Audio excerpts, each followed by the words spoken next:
Assalamualaikum warahmatullahi wabarakatuh. Perkenalkan, saya Alia Syifaul Faiza dari kelas KPIB Universitas Islam Bangsa Cirebon dengan nomor induk mahasiswa 2024.6.9.1.00370.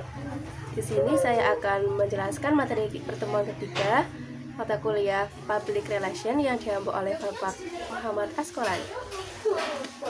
Materi kali ini yaitu krisis public relation. Manajemen krisis public relation efektif untuk organisasi. Introduction. Manajemen krisis dalam public relation adalah proses strategis yang bertujuan mengatasi dan mengelola situasi krisis yang bisa merusak reputasi organisasi. Pendekatan ini menitik beratkan pada komunikasi yang tepat dan pengambilan keputusan cepat untuk meminimalkan dampak negatif. 1. Manajemen krisis public relation. Pengertian manajemen krisis dan PR. Manajemen krisis adalah proses mengidentifikasi, merespon, dan menangani situasi yang berpotensi merusak reputasi atau operasi organisasi. PR berperan dalam membangun dan menjaga komunikasi efektif dengan publik selama krisis berlangsung untuk menjaga kepercayaan dan kredibilitas organisasi. Tahapan dan aspek manajemen krisis PR.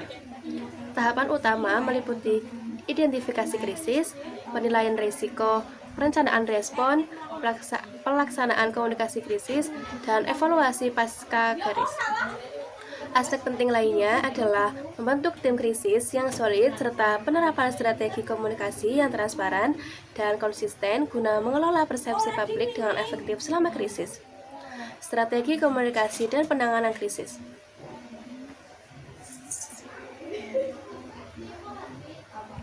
Strategi manajemen krisis public relation meliputi pembentukan tim terpadu dan perencanaan komunikasi yang solid. Penting untuk mengurangi kepanikan publik dengan mengonfirmasi fakta dan memberikan pernyataan resmi. Melakukan konferensi pers secara berkala dan menyediakan satu juru bicara terpercaya sangat krusial untuk menjaga informasi yang tepat dan transparan, serta menunjukkan empati kepada korban dampak krisis. Yang kedua, ada peran dan implementasi manajemen krisis PR dalam organisasi. Identifikasi dan analisa krisis. Identifikasi krisis dilakukan segera setelah kejadian untuk mencegah opini buruk berkembang. Analisa mendalam dan sistematis seperti pendekatan 5W1H membantu memahami penyebab, waktu, lokasi, perkembangan, dan pihak yang terlibat dalam krisis.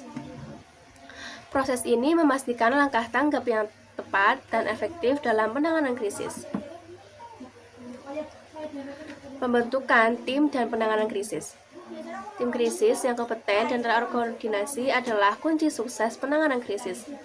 Tim ini bertugas menyelesaikan masalah, mengurangi dampak negatif, dan memulihkan citra organisasi. Keterlibatan pihak ketiga seperti pejabat atau pakar juga dapat diperlukan untuk membantu mengklarifikasi dan menyelesaikan krisis. Evaluasi dan monitoring dampak krisis. Evaluasi intensif dan monitoring berkelanjutan diperlukan untuk menilai dampak krisis terhadap organisasi dan publik. Hasil evaluasi digunakan untuk memperbaiki prosedur dan mencegah terulangnya krisis serupa, sekaligus memastikan bahwa komunikasi dan tindakan penanganan tetap efektif dan responsif. Conclusions. Manajemen krisis public relation adalah proses terstruktur yang vital untuk menjaga reputasi dan hubungan organisasi dengan publik. Melalui strategi komunikasi yang terencana, identifikasi cepat, pembentukan tim tepat, dan evaluasi menyeluruh, organisasi dapat menghadapi dan mengatasi krisis dengan efisien, meminimalkan dampak negatif, serta memulihkan kepercayaan publik secara berkelanjutan. Sekian materi krisis pada hari ini. Terima kasih. Wassalamualaikum warahmatullahi wabarakatuh.